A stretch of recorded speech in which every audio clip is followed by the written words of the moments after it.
Are you looking for your next controller that's compatible with your PC, Android, your Switch, iOS, and Steam Deck? I got you. And we're back, DLG fam. Welcome to everyone. Welcome to all the new viewers. Y como siempre, bienvenidos a todos a el canal DLG. Gracias por tomar el tiempo en venir a nuestro canal. So if you're looking for your next controller that won't break the bank, and it is compatible with many of the platforms that you currently use, what am I talking about? Bam! The ACEGAMER Aurora wireless controller, 2.4 gigahertz wireless controller to be exact.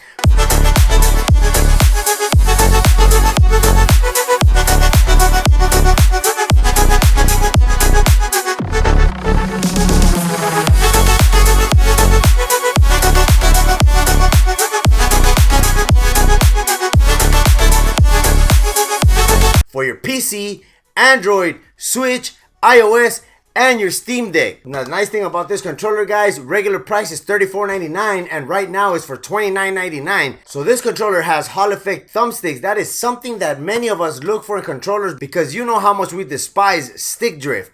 So let's go to the unboxing, talk about the specs, and then we're gonna put it to the test like we always do with every single item here at the DLG. Alright guys, there it is, the ACEGAMER Aurora wireless controller. This controller is compatible with your PC, Android, iOS, your Switch, and your Steam Deck. I don't have a Steam Deck to test it on, but that's what it states on their website. Let's go ahead and take this out of the box and see what does it look like. I already ripped the box. Oh man. Alright, here we go.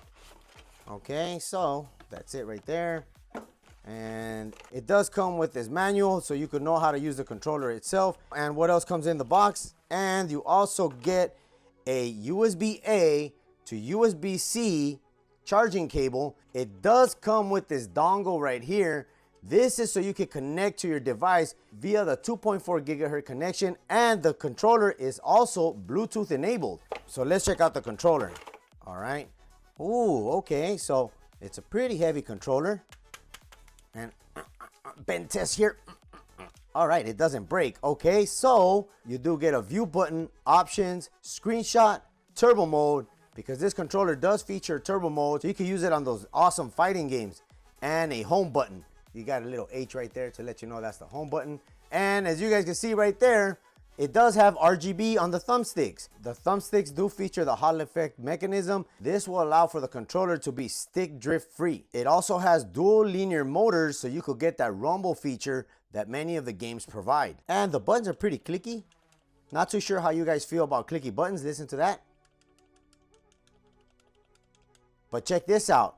It does have the layout of the X, Y, A, B buttons just like on the Xbox. Not that weird layout that the Nintendo Switch has always had, where it's YXBA. So it's kind of flipped around. I will never be able to understand why Nintendo ever did that. Hey, Nintendo, just make the layout like this. Stop trying to be different and just let us gamers enjoy the controller how it's always been, just like this. It does have customizable back buttons right here, which you can actually turn off by moving these switches inward, as so.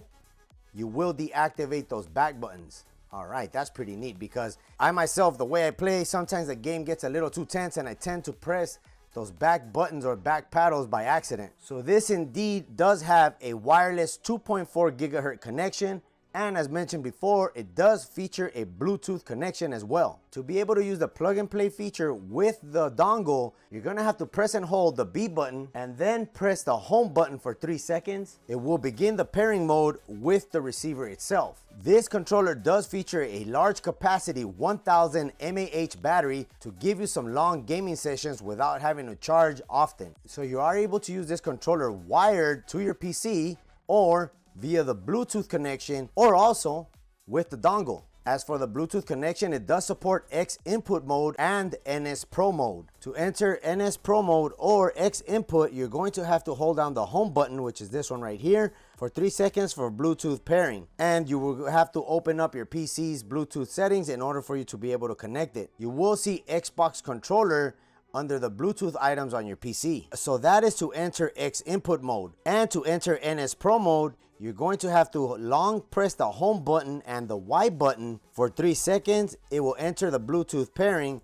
and you will see a display name of Pro Controller. To be able to connect via the wireless dongle, you will have to press the A button and the home button for 3 seconds. The receiver will go into pairing mode and the controller's LED 1 and 3 lights will begin to flash. So the X, Y, A, B buttons, by default, they're in Xbox mode. The way you see them laid out, that's how they will operate, but you can switch them.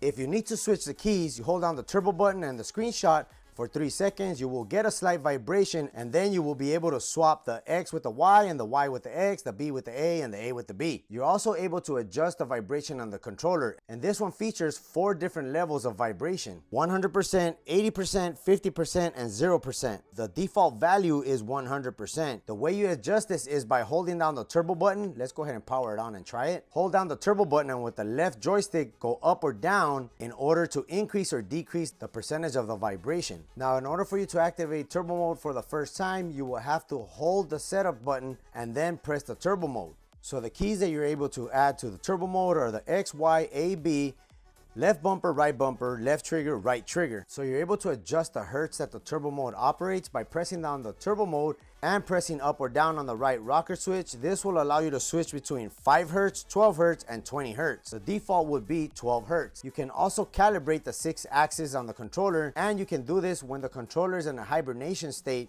by first pressing the view button and the home button for 3 seconds. The controller indicator LED 1, 2, 3, and 4 will begin to blink left and right and will enter into sensor calibration mode. To put the controller in a horizontal position, you press and hold the menu button and release it. The controller will enter into the calibration mode, and after the calibration is finished, the 4 LED indicators will light up for 2 seconds and it will enter into hibernation mode automatically. You can also disable the diagonal function on the arrow keys. The reason why you would do that is because sometimes you might accidentally hit the D-pad, and that might trigger another function on the game itself. To disable that, you long press the turbo button and the up key. This will disable the diagonal function of the arrow keys. Now, another neat feature that the controller does have, it is the trigger stops located on the back side of the controller. Right now, you do get the long trigger pulls. If you move the switches to the outside pointing towards the triggers, you will get the half pulls right there. This controller is full of so many features. Another one that it has is for FPS games. That's pretty cool, guys. I have yet to know about a controller that has a mode that is strictly for FPS games. And the way you access this function is by long pressing the turbo button, the R3 or the L3 triggers to let you know that it's in that mode already. The controller will give you a short vibration. This will enter into a no dead zone mode. So the charge time for this controller is 2 to 3 hours, and it will give you approximately about 10 hours of playtime. And in order to program the back paddles, you go ahead and you press the turbo mode and the M1 or M2 buttons located on the back side of the controller for 2 seconds. It will give you a short vibration to let you know that you can go ahead and program these buttons. You could then proceed and program the action key that you want. For me, I would actually program the trigger, because sometimes you want to have that trigger close to your ring finger, because it might be a little bit easier to press that than to pull the trigger itself. I will leave a link in the description that will teach you how to program other macro functions into the controller itself. So let's go ahead and put it to the test and see how good or how bad does it actually operate. Okay guys, so let's go ahead and pair up the controller to my Nintendo Switch. All right, power this on, and let's go into the settings. You press the home button and the white button for 3 seconds. That will enter it into pairing mode. Then go ahead and press the left trigger and right trigger. There we go. Now it's connected to my Nintendo Switch. Once your controller is connected to your PC or your Nintendo Switch or whatever device you're going to be using it on, if you want to adjust the vibration level, you hold down the turbo button, and with the left joystick, you press down to lower it or press up to raise it up.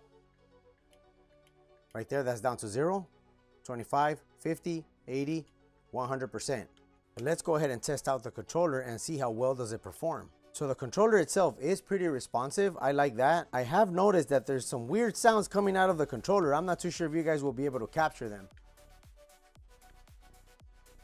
You hear that? And it's not the vibration. So there it is, guys. The controller does indeed work with the Nintendo Switch. We're going to test it on the PC as well to see how well does it perform there. And we're going to see how FPS mode actually works by trying it out on Call of Duty. All right, guys, we now have the ACEGAMER Aurora controller connected to my PC via Bluetooth. Let's give this a shot and see how well does it perform. We also have the controller set to FPS mode. This means that there is no dead zones. This is also called the no dead zone mode.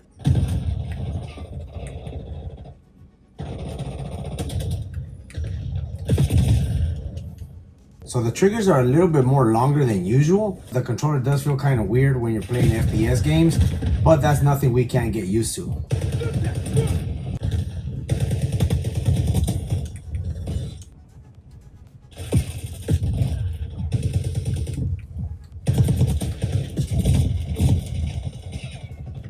Alright guys, there it is. The controller does indeed work with the PC as well. And we did have FPS mode activated. I feel that that particular mode might have affected the way I was playing, because every time I kept shooting, the weapon kept going up, where before I didn't have to make too much of an adjustment on the joystick while aiming.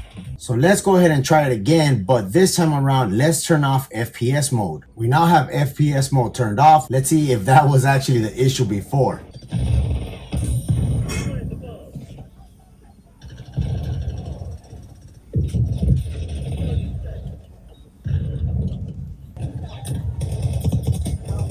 All right, here we go. This time around, I feel like the actual aim is not pushing the weapon up, but let's continue to play and see if it performs the same way.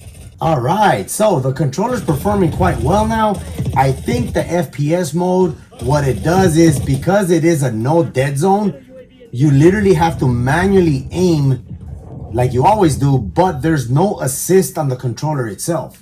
All right guys, there it is. FPS mode has been turned off, so I did perform a lot better with that mode turned off. I want to practice more with FPS mode on. I could benefit from that a lot more. We are going to test it with the iPad Pro and see if that works with that too. Okay, we now have the ACEGAMER Aurora controller connected to my iPad Pro. Let's go ahead and give this a try and see how good does it work. Let's start a ranked game. And you will notice that when you're playing with an external controller on Call of Duty Mobile, you will see this little message up here where it says your team has an external device connected. You will now be playing against players with external controllers. We got the aim. Hardpoint identified. All the features are available. Can we run? Yep, we can run. All right, here we go. Oh.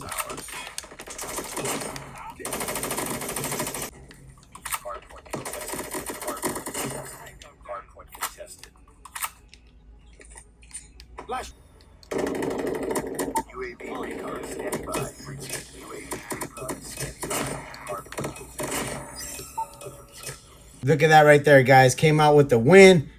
$29.99, regular price $34.99. It works with the iPad Pro as well.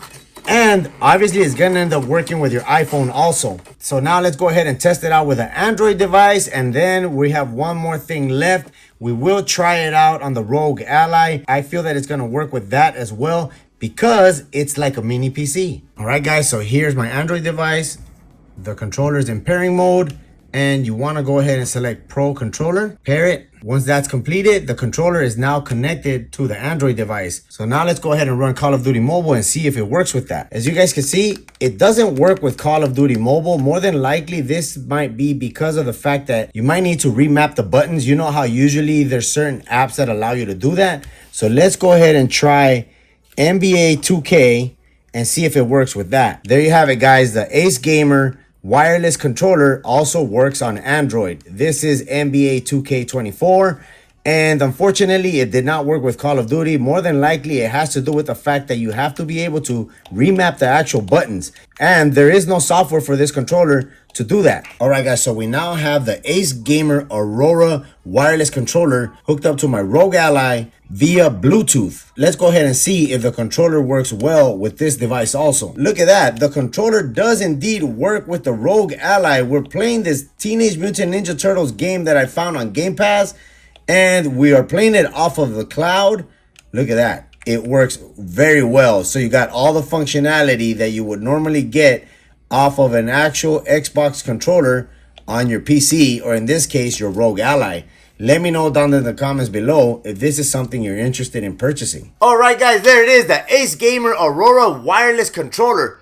Bluetooth and 2.4 gigahertz compatible. You guys saw it. I put it to the test. It works on the PC, Android, the iPad Pro, and my ROG Ally. Obviously, the ROG Ally, it was a must that it had to work with that because it's a mini PC. It's just that it's built into a handheld device. This controller does go for $29.99. The regular price is $34.99.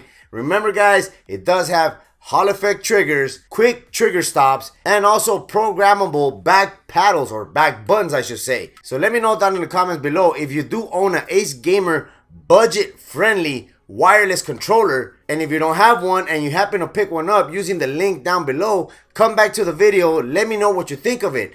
I think this is a great buy. It is a pretty rugged controller.